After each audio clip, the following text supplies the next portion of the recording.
In this video, we're going to take a look at a green ink by KWZ Pine Green. Now, as always, there's timestamps down below so you can skip around, but if you've got the time, I'd appreciate you checking out the entire video. Also, down in the description is a link to the green ink playlist, so if you want to see more greens, you can find that there. I'm an ink guy, and let's get into the first writing sample done on 90 GSM Clairfontaine. No bleeding, no ghosting. The 1.1 has no feather spread, halo sheen, no shade.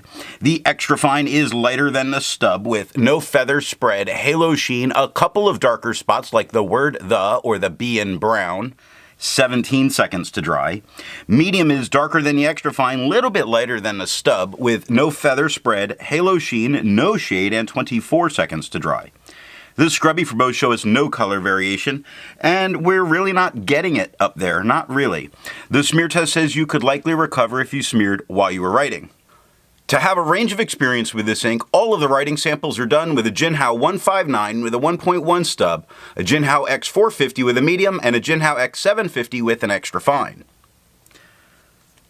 Then, a Platinum 3776 with a soft fine nib was inked up, used for a day, and used to take the notes for this video.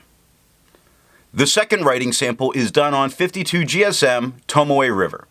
We have no bleeding, minor ghosting, very minor ghosting. The 1.1 has no feather spread, halo sheen, no shade. The extra fine is quite a bit lighter than the stub, with no feather spread, halo sheen, no shade, and 25 seconds to dry. Medium is darker than the extra fine, lighter than the stub, with no feather spread, halo sheen, no shade, and 36 seconds to dry. The scrubby for both show us no color variation, and we're not getting any. In the smear test, you could not recover if you smeared while you were writing. I agree with Vita. There's a lot to learn by doing multiple chromatographies. The one on the left is done the way it's supposed to be done. A line of ink is put down, and then it's put in the water for 10 to 15 seconds. And we see this very nice bright green all across the bottom. Little bit of yellow poking its way out at the very bottom of the green. And a very bright and dark blue at the top. The one on the right is let dry for 10 minutes before it's dunked in the water. Now the green seems to be trailing a little longer to get up there, moving a little bit slower. We see less of that yellow. I do think there's some yellow with green and the blue. I do think that green is a component in this just because of how well it's showing through on the chromatographies. That dark blue, still, here it looks a bit darker, not as bright. I don't think we're going to get any kind of resistance from this ink. The next writing sample is done on 80 GSM Rhodia dot pad. We have no bleeding, no ghosting. The 1.1 has no feather spread, halo sheen, and no shade. The extra fine is lighter than the stub with no feather spread, halo sheen, no shade, and 20 seconds to dry. Medium is the same tone as the stub, with no feather spread, halo sheen, no shade, and 27 seconds to dry. Scrubby for both shows no color variation, and there is none, and the smear test you could recover if you smeared while you were writing. Resistance tests are done to see how this ink can be expected to perform on a page, and more importantly, how hard it may be to clean from your pen. The smear is allowed to dry for 3 days before testing it. Looking at the highlighter, a bunch of what was there is gone, so we only have the far left of it to look at, the high of it. And with what's there, it doesn't seem to really get very blown out. It does have a little bit at the top of the capital H. I think from what I can see, I could feel safe using it in a note-taking situation if I wanted to go back and highlight. Now, water is reactivating and lifting most all of this ink off the paper. It only took water to get it out of my pen. Pen flush does everything that water does and a little bit faster. You see more clearly the white of the paper coming through. And the 1/3 bleach solution, you're not going to need it, but it does completely obliterate it. The next writing sample is done on life paper. No bleeding, no ghosting.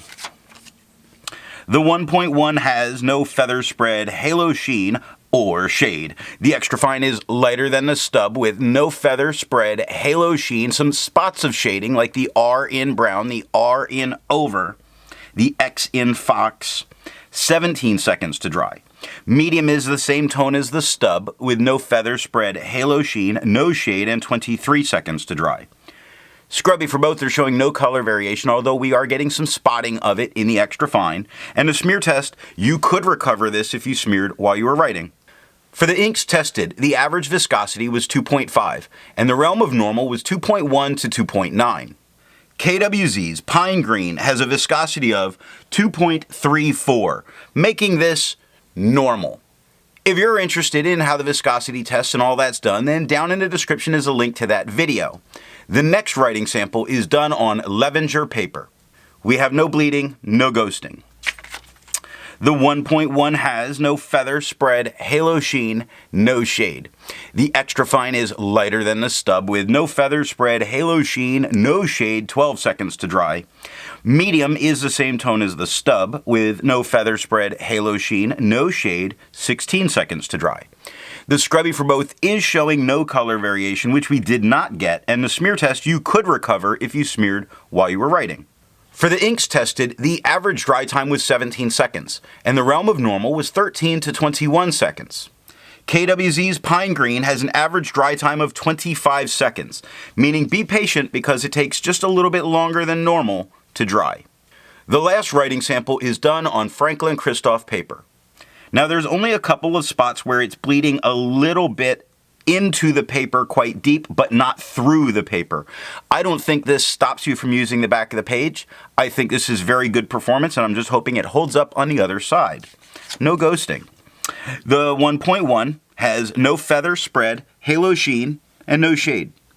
The extra fine is lighter than the stub with no feather, spread, halo sheen, a couple shade spots. The K in quick is a bit darker, the R in over a bit darker. Not much else, 10 seconds to dry. Medium is the same tone as the stub with no feather, spread, halo sheen, no shade, and 15 seconds to dry. Scrubby for both show, the extra fine shows more color variation than we get in the writing. The medium shows none, and we got none. And the smear test, you could recover if you smeared while you were writing.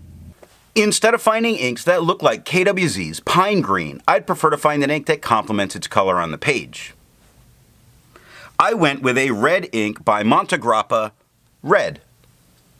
If you'd prefer a different complement color, then down in the description are links to those playlists. So what do I think of KWZ's Pine Green? Here is a great example of how a pen can affect an ink. From the 3776, the tone is amazing and its shading is incredible. This is much better than I got in the writing samples. Now I really like this ink, and it is a winner. So what nib and pen are going to give the best writing experience with this ink? I do think it looks good from every pen that I used it in. The solid green tones that it was putting down were not unpleasant at all to look at. It was a great tone.